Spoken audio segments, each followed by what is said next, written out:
We're reading this morning from the Gospel according to St. Luke, the 2nd chapter, verses 10 and 11. But the angel said to them, "Do not be afraid, for see, I am bringing you good news of great joy for all the people. To you is born this day in the city of David a Savior, who is the Messiah, the Lord." How many times have you heard this gospel reading from St. Luke? How many times have you heard about the shepherds in the field watching over their flocks at night, where suddenly in a starlit sky an angel and a heavenly host proclaim the good news to all humanity? And the shepherds go and follow the directions the angels have given, and they find Mary and Joseph and the baby Jesus surrounded by straw and a silent, innocent benediction of animals in the stable. How many times have you heard that story? How many times have you seen it portrayed in Christmas cards or on television? How many times have you seen pictures in people's windows portraying this wonderful, warm, loving image? Christmas is really like that for us, I think. It's like streamers of warm and wonderful family memories of images that we treasure and hold dear, and we wrap around ourselves each year at this time. It keeps us warm in the winter. We find comfort in it, and we find hope. It brings me back to my childhood every Christmas, year after year after year. You know, the truth is that no matter how old we get, every Christmas we all turn into children. We are sentimental, and this Christmas season brings that out in us. I know for myself, I don't want Christmas to ever change. I don't want to ever stop hearing the story of Luke. I don't ever want to stop seeing the image of the baby Jesus in a manger. I never want to stop sharing my modest wealth with those in need. I never want to stop hearing carols being sung. I never want the smiles and handshakes and hugs to end. I want to feel it again and again and again. I am so nostalgic for it. It's so comforting to me that I never, ever, ever want Christmas to change. And then somewhere in the distance, I hear the sound of violence and hatred and pain and suffering. It's really the sound of irony. That sound reminds me of the very irony of our faith, that while we celebrate the feast of the Nativity of Jesus, when we are wrapped up with joy and smiles and hugs, that this world we live in is still full of pain and suffering, hatred, violence, and evil. We don't have to reach out very far to understand what I'm talking about.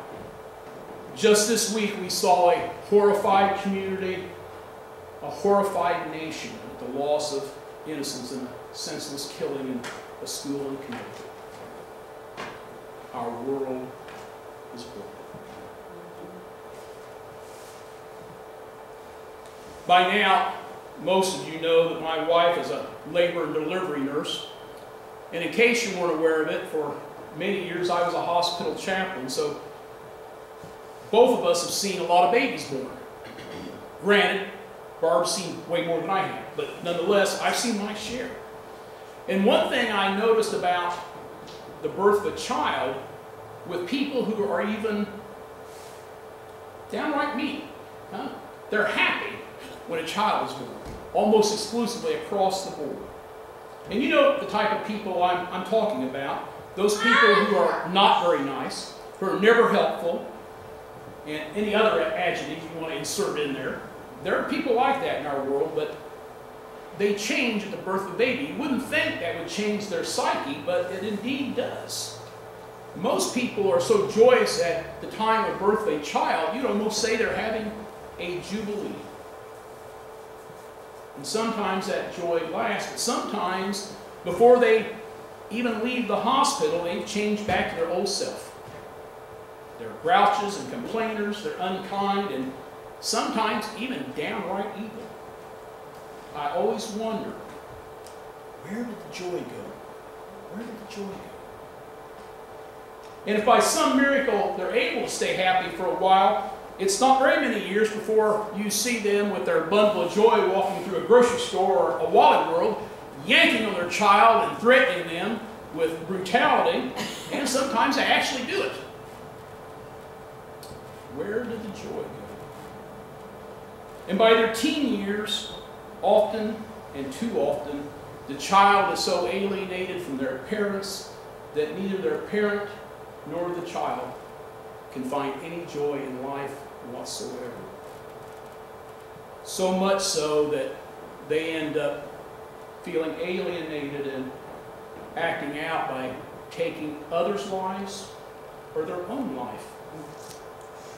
Did you know that suicide is the leading cause of death in people 15 to 24? More young people die from suicide than they did from heart disease, HIV, AIDS, birth defects, stroke, and lung disease all combined. About 5,000 a year. Where did the joy go? I suspect that you can guess that I hear a lot of sad stories, and you're right, I do. I've mentioned before that it seems like, especially at this time of the year, nearly every call I get, including 3 that I got this morning, 1 going towards Centenary Christian Church, and 2 while I was driving across town, are filled with sorrow, guilt, pain, and suffering. If they're not filled with those things, then they're filled with being aggravated or griping, or they're confused, or they're gossiping. It's always interesting to me that people are so anxious to share their aggravations and their griping and their pains and their confusion, but they're seldom quick to share their joy. It's almost as if they want to refuse having joy in their life. I'm aware that there's a lot of pains that people share with me, and it's because we live in a broken world. We as Christians know that. We know too that we live in a stressed modern world. And especially at this time of the year, the time we call Advent, between Thanksgiving and Christmas, it is really super stressful. We're busy buying gifts, attending parties, baking cookies, going to special gatherings at church and family, plus all of the other things that are squeezing in on us, memories of those we loved, pains we are feeling, tests from doctors we were waiting to get results from, things happening like at the school in Connecticut. It's downright stressful.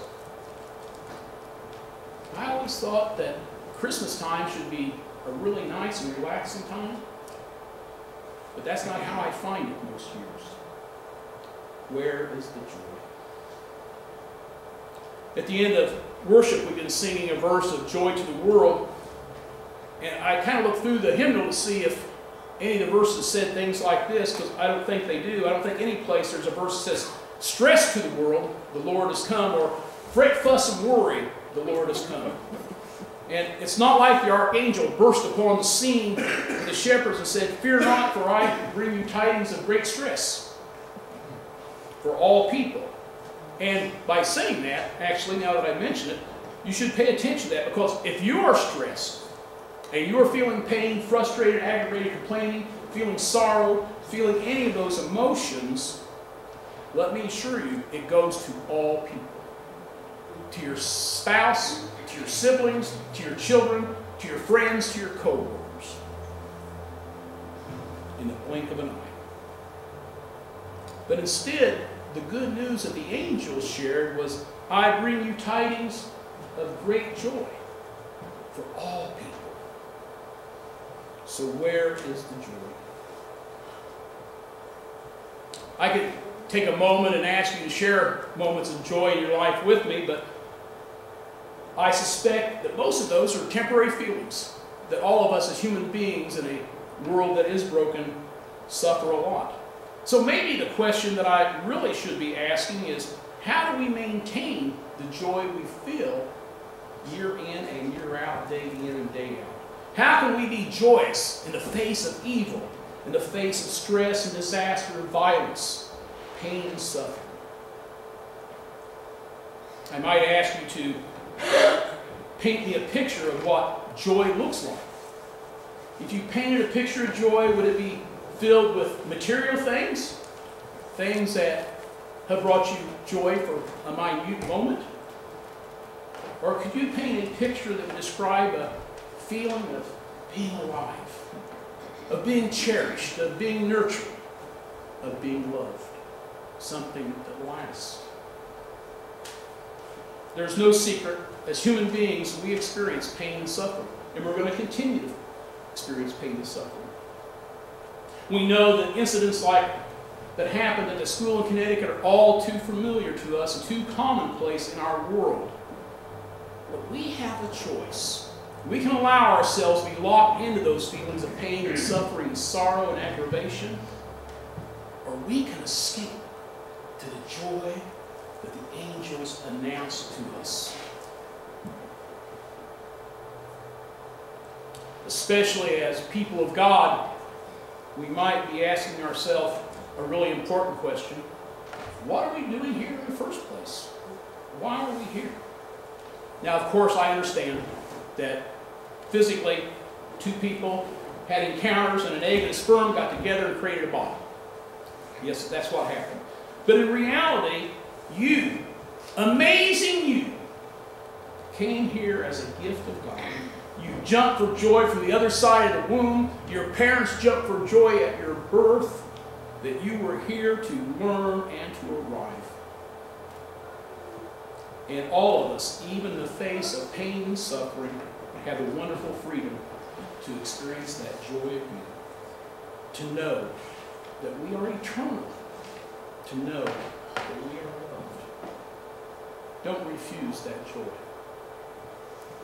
I think Christmas is nothing less than a constant celebration year after year after year, where no pain, no suffering, no event can separate us from God and the love God has for us. Now, there's something to be joyous about. So here are my suggestions for this Christmas. I suggest you keep the story about the simple shepherds in the field watching over their flocks by night, where suddenly in a starlit sky, angels proclaim good news to all of humanity. And where the shepherds go and find Mary and Joseph and the baby Jesus in a stable with straw surrounded and a benediction of animals. I suggest you look at your Christmas cards you receive from friends and family. I suggest you reach back into your mind for memories when you experienced great joy. I suggest you enjoy the handshakes and the smiles and the hugs of those who care for you. For today, for this Advent season, let it be comforting to you. Let it be familiar and warm and loving. We'll have plenty of time tomorrow to step out to the world and face God and all the pain and suffering in our broken world. But for today, for this Advent season,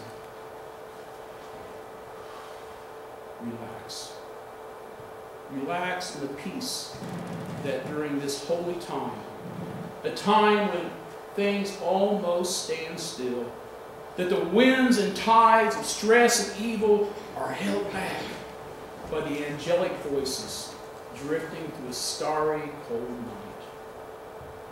The scriptures say to the shepherds of old, and also to us postmoderns, do not be afraid, because I bring you great noise, great news, a great joy that is to all people.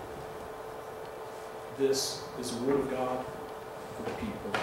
Praise God.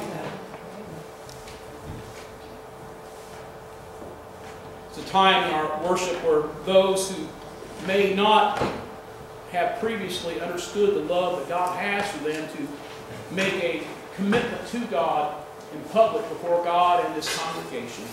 Or if you've already done that and you'd like to renew your faith with God, I'd invite you to come forward as we stand and sing number 151, the first note.